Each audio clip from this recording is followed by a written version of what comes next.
Hi guys, welcome back to the Home and Homestead. If you're new to the channel, I'm Rebecca. Today we're going to be doing some freeze drying. We're going to freeze dry some tomato scraps for making tomato powder or tomato paste substitute. Now if you watch my video on how to prepare tomatoes using the KitchenAid stand mixer, you'll see that I have a bunch of tomato scraps left over from that project. So now I'm going to do some freeze drying of those scraps and then make a wonderful tomato powder that can be added to recipes or to help thicken up recipes as you would use a tomato paste. I oftentimes do this with my dehydrator, but today I'm going to show you how I do it with my freeze dryer if I have a really large batch of tomato scraps. So let's head over to the freeze dryer and get the settings programmed in so we can freeze dry some tomato scraps. So here I have my Medium Pro Harvest Right freeze dryer with the pump off to the right. So what we're going to do is hit Customize, and I'm going to hit Reset just to set the default settings and clear the screen. So initial freeze I'm going to turn down to -10 degrees Fahrenheit. Extra freeze time I'll keep that as default. Dry mode will be normal. Dry temperature I'll keep at 125 degrees Fahrenheit. If your scraps are really extra dry, you could also lower that temperature down to about 100 degrees Fahrenheit, much like you would say for drying fresh herbs and things like that. Mine have a little bit of juice to them, so I'm going to keep it at 125 degrees Fahrenheit.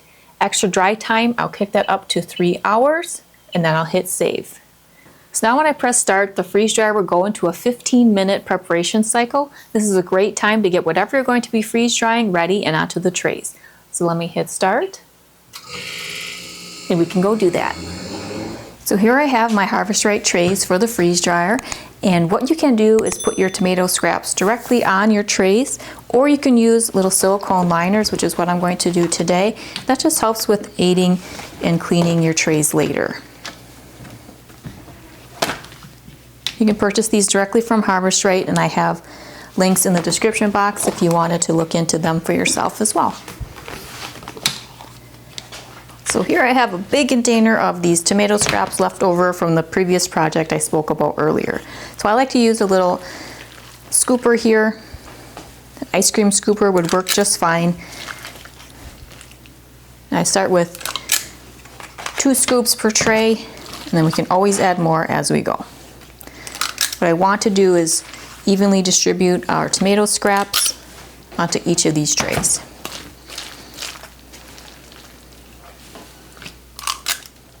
So let me go back and add a 3rd scoop. And then we'll go back and add a 4th. Now that the scraps are all on the trays, I'm just going to take a spoon or spatula and just spread them out evenly across the trays. All right, our tomato scraps are all prepped and ready to go into the freeze dryer. All right, so now all we need to do is 3 things. We need to load the trays, close the drain valve, and press continue.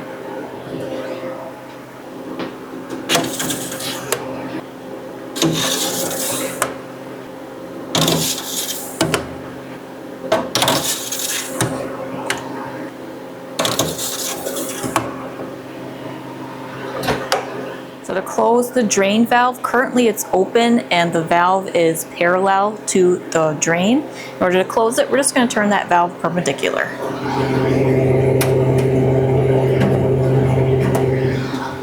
There you go. And now we'll press continue and let the freeze dryer do its thing. Next, we'll come back once this process is all finished, and I'll show you how I further prepare our tomato scraps for making that tomato powder. All right, so we're about halfway into the extra dry time that I had programmed in, and I can tell by looking at it that it's very nice and dry. The tomato scraps have really pulled away from the side of the trays, inside of the freeze dryer, along the edges here, so it looks nice and dry.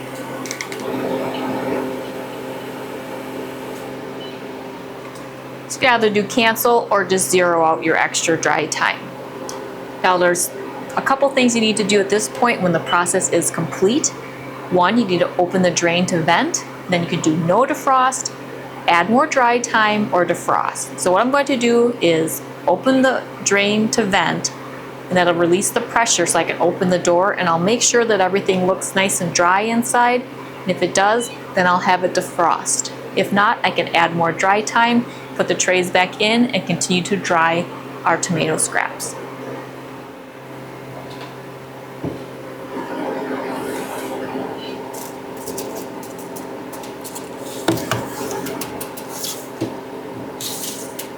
Nice and dry.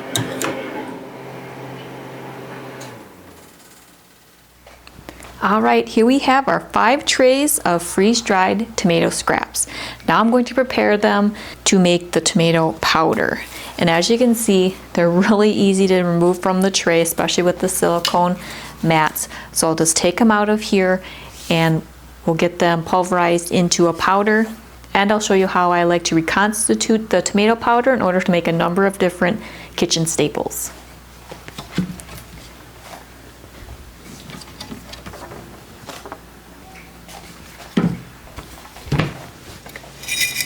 So in this large mason jar, I have some tomato powder. I believe this batch was dehydrated.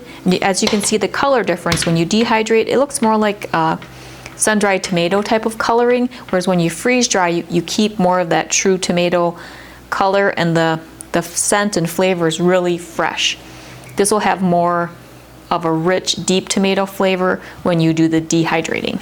So what I'm going to do is put this into a different container, and we can put our new tomato powder into this large jar.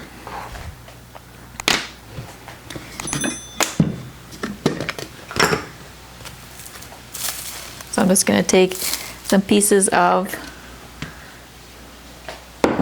our freeze-dried tomato here.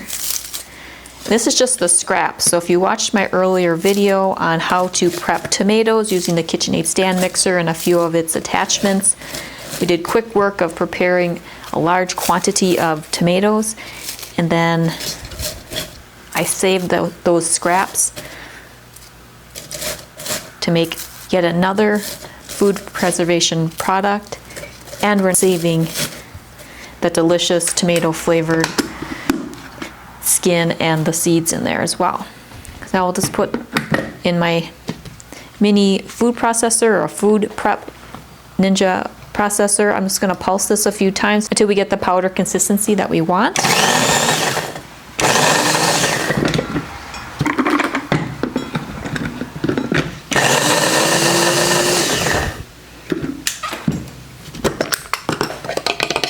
There we go, in just a couple seconds we have a nice fine powder from our tomato scraps.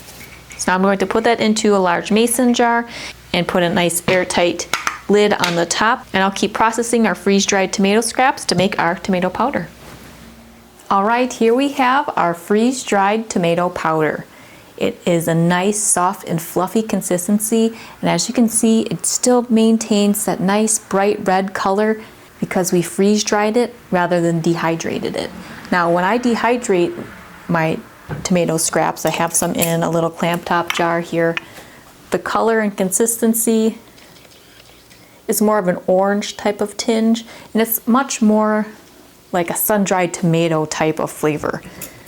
So I really like to use the dehydrated tomato scraps as a tomato paste substitute pretty much exclusively.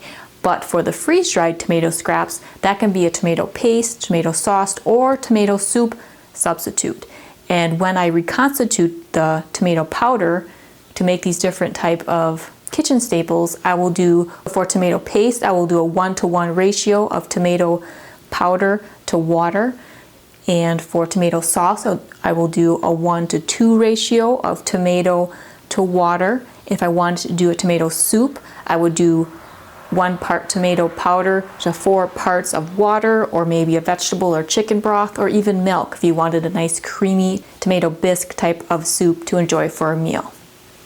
So by taking the scraps left over for some other food preservation projects, we were able to make another product that now we can use for making recipe substitutes and to add some bright and vibrant fresh tomato flavoring to recipes throughout the year, which during the long, cold months of winter, a nice fresh tomato flavor really hits the spot.